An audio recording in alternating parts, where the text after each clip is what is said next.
ça, c'est une modification de la morphologie un petit peu. Donc les femmes, elles commencent à mettre du gras sur le ventre et sur la taille.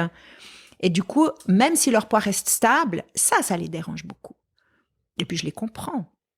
Et donc c'est ça aussi qu'on observe. Au-delà du poids, c'est vraiment la corpulence et la composition corporelle qui changent. Et cette évolution de la localisation de la graisse, en fait, elle s'explique par les variations hormonales au moment de la ménopause. Oui.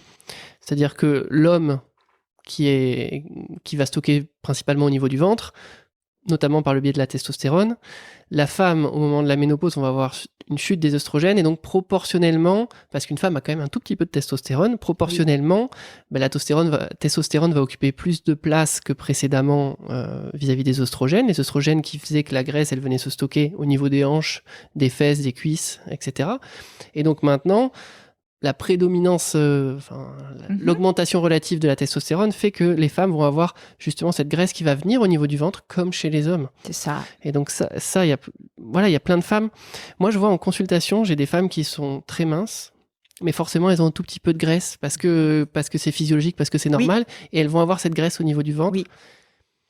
Et elles comprennent pas. Et elles me disent, j'ai essayé de perdre du poids, etc. Ouais. C'est résistant, ça.